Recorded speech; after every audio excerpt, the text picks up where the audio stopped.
città alpina friulana, e andiamo a parlare di due occhi azzurri specialissimi, che sono quelli di Manuele, e abbiamo il papà. Sapete che Telefriuli è molto sensibile quando ci sono delle situazioni di difficoltà, soprattutto quando sono difficoltà di casa nostra. Il papà, che saluto, buonasera. Buonasera. Allora, Dico io? Sì, Ok. ti chiami papà? Stefano. Allora, Stefano. Stefano, il cognome? Moroni. Moroni, è il padre di questo bambino che ha 8 anni, grazie Pierangelo, e che ha questo problema, grave problema di salute. Sì, lui è nato con un grave ritardo psicomotorio e fino a quest'estate tra l'altro non avevamo neanche una diagnosi, e la diagnosi è una mutazione di un gene. Tra l'altro il suo tipo di mutazione non è stato mai scritto in letteratura, quindi è una cosa proprio rarissima. E oltre ad avere questo ritardo psicomotorio ha una gravissima scoliosi, per cui l'anno scorso è stato operato e infatti al posto della colonna vertebrale lui ha delle barre magnetiche che ogni 3 mesi andiamo ad allungare al burlo. E niente, noi quello che a un certo momento, quando quest'estate abbiamo avuto la diagnosi, e mia moglie ci siamo guardati negli occhi e abbiamo detto dobbiamo fare qualcosa, perché nessuno di noi è eterno e nessun genitore vuole che il proprio figlio finisca in un istituto. Allora ho detto dobbiamo fare qualcosa, ci siamo guardati intorno e abbiamo scoperto quasi per caso di un posto in Israele dove c'era un professore che aveva inventato un metodo innovativo dal nome First Step, e ci siamo informati perché sapete che nel mondo di oggi le bufale sono sempre dietro l'angolo. Allora ci siamo informati che non fosse, diciamo, che fosse una cosa seria, e abbiamo poi contattato delle famiglie che hanno avuto anche loro ottimi riscontri e anche dei successi. Poi abbiamo scoperto che anche già nel territorio italiano operano, perché fanno già delle cose nelle scuole di Torino.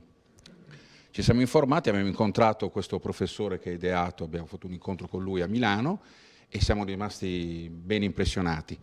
E poi abbiamo voluto iniziare, siamo stati già in Israele, abbiamo fatto già una settimana lì e siamo rimasti a bocca aperta perché il nostro figlio ha avuto delle reazioni veramente bellissime e dei buoni miglioramenti. Senti, tuo figlio di fatto, stando alle prime, non doveva neanche alzarsi in piedi. Sì, a noi ci hanno detto che non avrebbe mai camminato, invece adesso diciamo se vede un gelato va più veloce di noi due, sicuro, perché è proprio adesso cammina alla sua maniera, non cammina perfettamente, però insomma Dove abitate? si arrangia. Noi siamo a Cividale del Friuli. Cividale, quindi, Cividale del Friuli, filiera sì. corta, sappiamo.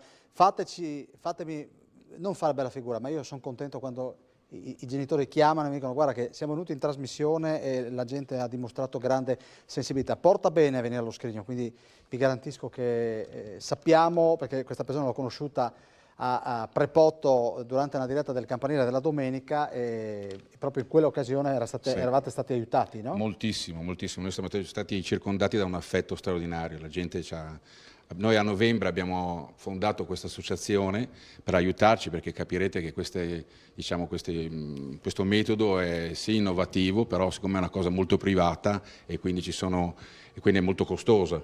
Anche poi ci sono i viaggi da fare in Israele, da far venire i terapisti dall'Israele in Italia, quindi abbiamo bisogno di una mano, insomma. Ecco, lo vedete in sovraimpressione, per favore, prendetevi nota, sappiamo dove vanno questi soldini e vanno a quel bambino con quello sguardo magnetico, quindi lì c'è il conto corrente. Domani mattina, per favore, intanto ritornate a popolare i bar, perché l'ordinanza che è stata emanata lunedì è è meno severa rispetto a quella della scorsa settimana, quindi ritorniamo a vivere i nostri paesi, le nostre città, sempre insomma rispettando le disposizioni, però torniamo a vivere i nostri paesi, le nostre città. Entriamo in banca o in posta, si può andare... Sì, no, Si può fare in banca o in posta? Credo di sì. Bonifichino, qui infatti Sì. il papà e la mamma scrivono basta la minima somma, ci permetterà Sì, comunque no. di affrontare i viaggi, le visite, le trasferte, le cure, i pianti e le risate in una prospettiva diversa, diciamo pure con un pensiero in meno. La somma non è importante, perché io dico sempre tante piccole gocce formano un mare, quindi non è importante la somma, anzi per noi è anche importante l'aiuto morale, non solo quello economico, insomma.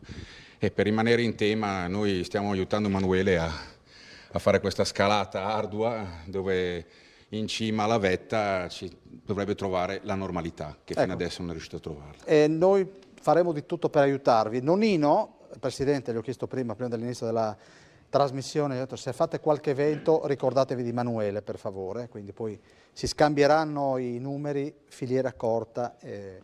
Grazie. Va bene, non dire grazie, perché è il minimo che possiamo fare. Grazie. Grazie e un saluto a Emanuele. Ricordatevi per favore quel numero di conto corrente e a Emanuele in particolare e a tutte le persone che soffrono la Montanara, vero maestro?